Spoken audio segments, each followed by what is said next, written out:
Monsieur le conseiller d'État, Monsieur le président de la ville, Monsieur le président de la bourgeoisie, autorités communales, chers invités, chers amis, 8e édition des Rencontres Orient-Occident, 8e soirée officielle, 8e discours de ma part. Pour ouvrir cet événement singulier qui, depuis 2012, n'a cessé de grandir, de s'ouvrir, de gagner en maturité, vous comprendrez que pour trouver les mots qu'il faut en pareil moment, ce n'est pas chose facile si on ne veut pas se répéter. 8 ans déjà, 8 années qui révèlent des rencontres dans la force de leur jeunesse, alors que dans un mécanisme de vase communicant, pour moi, ces 8 années sont autant de moins dont je dispose pour réfléchir, agir, m'indigner, rêver. Mais voyez-vous, ceci me réjouit plutôt car cette prise de conscience du temps qui passe, du temps qui reste, est source d'énergie, développe en moi une sensation d'urgence qui entretient la petite flamme intérieure, crée la motivation, titille l'envie de vivre. Durant ces 8 ans, j'ai l'impression que les problèmes auxquels nous sommes confrontés n'ont cessé de se multiplier. Les défis à relever sont de plus en plus nombreux et le temps pour les résoudre de plus en plus court. Les moyens d'y parvenir toujours autant insuffisants.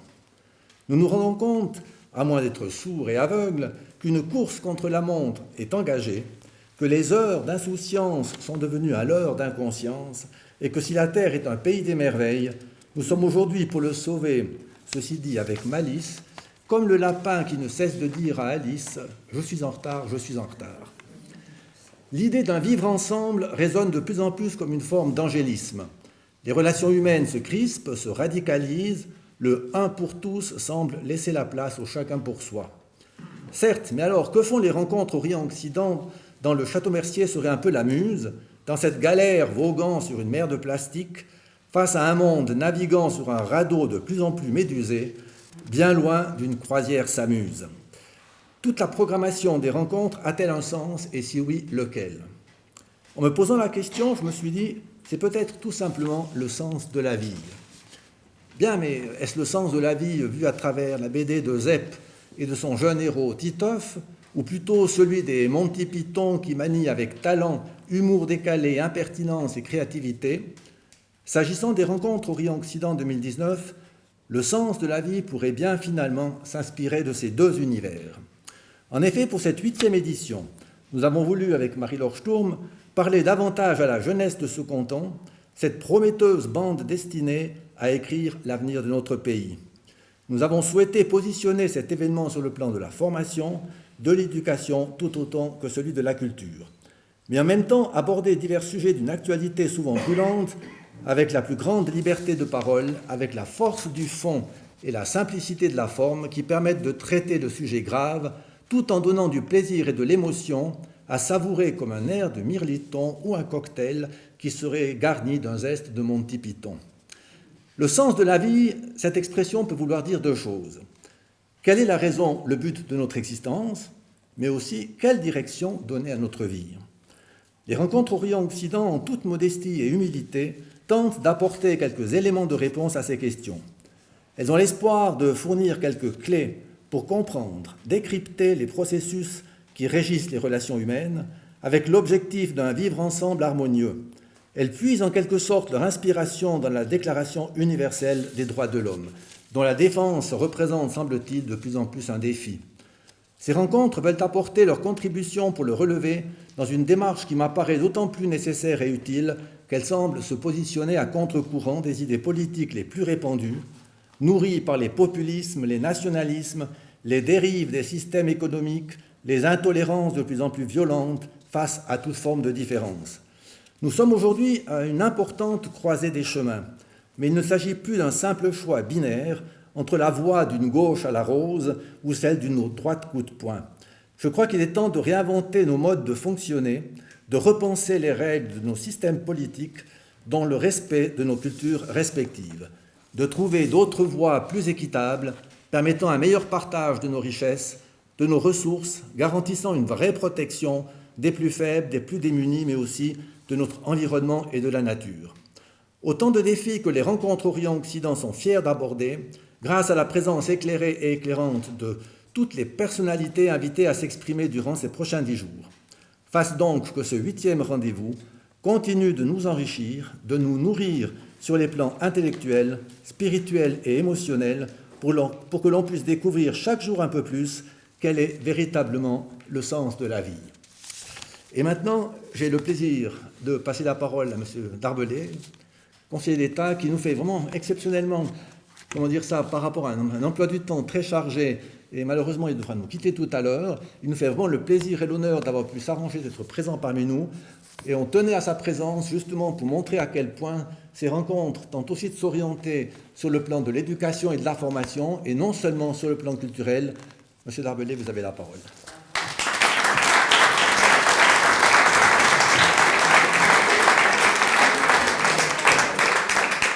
Bien, Monsieur le Président de la Ville, Monsieur le Directeur des rencontres Orient-Occident, Mesdames, Messieurs les conférenciers, artistes, amis des rencontres, membres de la Fondation du Château-Mercier, Mesdames et Messieurs.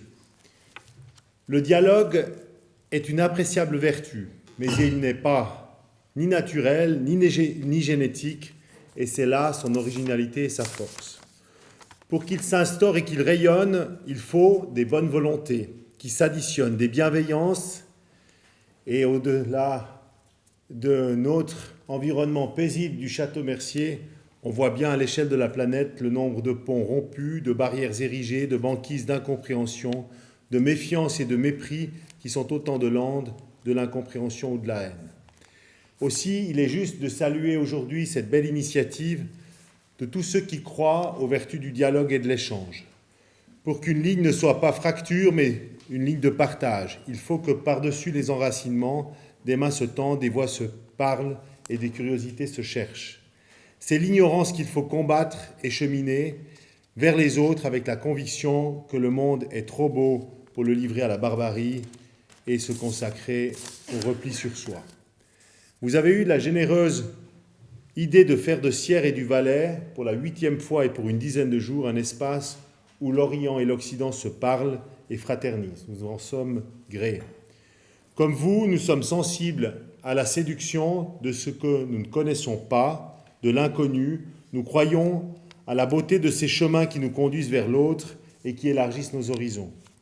Le riche programme que vous avez mis sur pied alterne des films, des expositions, des débats, des concerts, des dégustations, des conférences, rien moins qu'une invitation à nous défaire de tous nos préjugés, d'abandonner nos œillères et à aiguiser nos regards pour goûter aux réponses de l'ailleurs.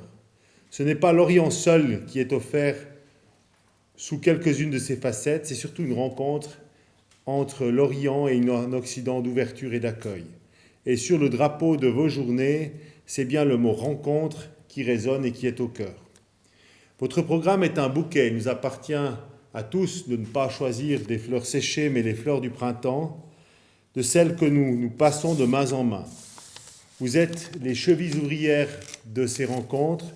Merci d'en être les cœurs battants. Je vous exprime ici au nom du Conseil d'État toute la gratitude pour la créativité dont vous faites preuve en mettant sur pied ces rencontres si particulières. Et je vous souhaite de vivre à Sierre des journées d'échange, des journées de bonheur, des journées de soleil, en espérant que ce soit mieux que les derniers jours. Et je vous remercie vraiment très sincèrement d'avoir associé la jeunesse de ce canton qui a tellement besoin aussi de connaître l'ailleurs, de cette ouverture que vous apportez avec ces différentes offres qui figurent au programme qui est extrêmement riche. Et je crois que c'est très très important que nous donnions à cette jeunesse valaisanne aussi cette ouverture. Il y en a assez, et ça c'est mon message politique subliminal qui prêche le repli sur soi, qu'on s'en souvienne jusqu'à la fin de l'année. Merci beaucoup.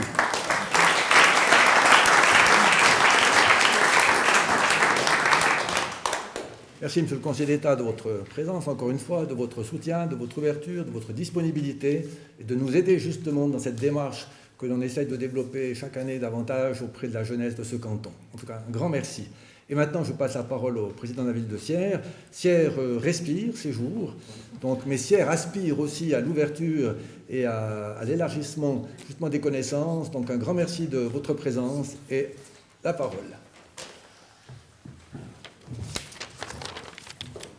Merci, cher René Pierre, Monsieur le Conseiller d'État, Monsieur le Président de la Bourgeoisie, Mesdames et Messieurs, en vos titres et fonctions, chers amis, Écoutez, René Pierre l'a dit, c'est son 8e discours. Passer en 3e, c'est aussi difficile parce que finalement, beaucoup de choses ont déjà été dites et des choses intelligentes.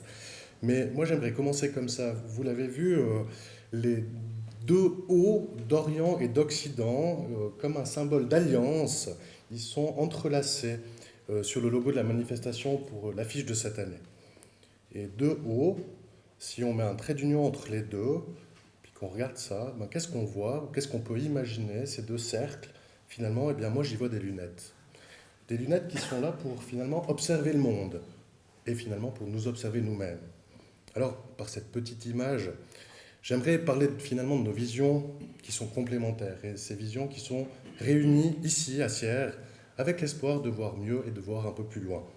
Ce nouveau regard, les rencontres Orient-Occident, eh bien, les ouvre un petit peu plus chaque année. C'est une chance, c'est une vraie chance pour notre ville que de pouvoir accueillir un tel espace de dialogue, un espace de réflexion, un espace de compréhension. C'est une chance et c'est aussi une joie. C'est une joie de le partager avec nos hôtes, mais aussi, et on l'a entendu de la part de Monsieur le Conseiller d'État en charge de l'instruction publique, c'est une chance aussi de faire découvrir à notre jeunesse qui peut profiter justement de ces lunettes pour élargir son champ de vision et découvrir d'autres points de vue. Alors, mesdames et messieurs, l'organisation d'un tel événement, c'est un défi qui est permanent et que René Pierre-Anty et son équipe eh bien, relèvent depuis 8 ans. Alors, après coup, je me suis dit 8 ans, finalement aussi, c'est aussi 2 hauts. Hein, c'est le signe de l'infini, 8 ans. Mais 8 ans, c'est, on pourrait dire déjà 8 ans. Puis finalement, bah c'est pas beaucoup 8 ans. Parce que parfois, pour se rencontrer, bah, il faut se rencontrer souvent. Et c'est après un certain temps qu'on se rend compte à quel point on se ressemble. Et ça, il faut prendre le temps.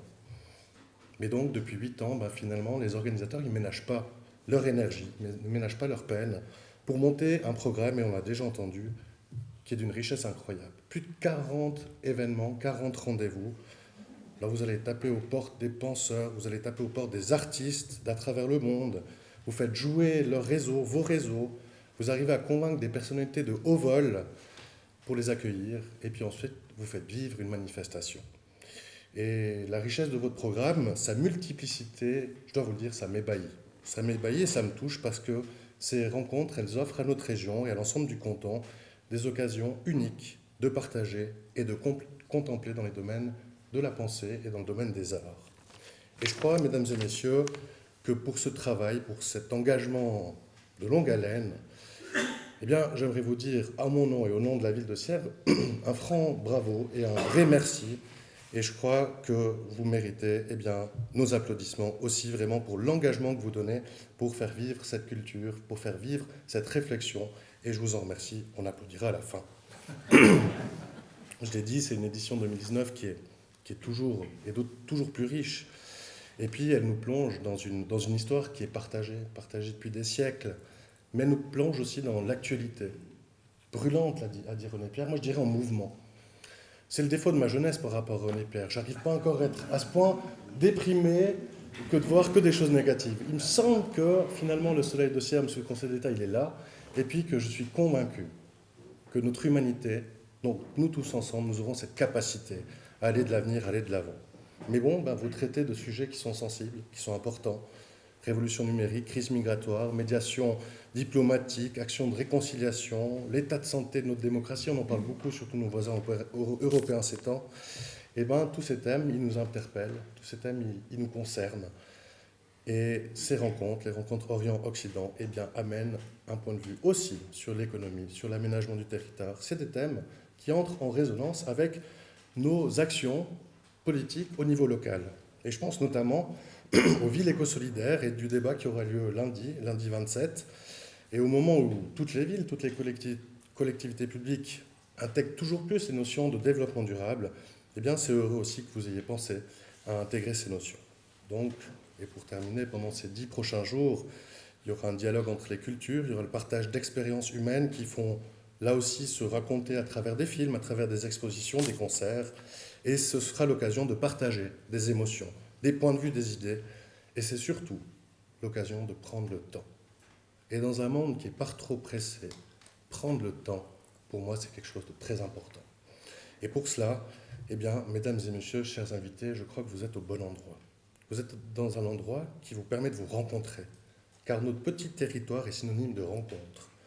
Par-delà des montagnes, entre le haut et le bas de notre canton, entre les collines, entre les quartiers, et aujourd'hui, entre plus de 100 nationalités différentes, eh bien, ce coin de pays vous offre les meilleures conditions pour des débats et des rencontres fructueuses.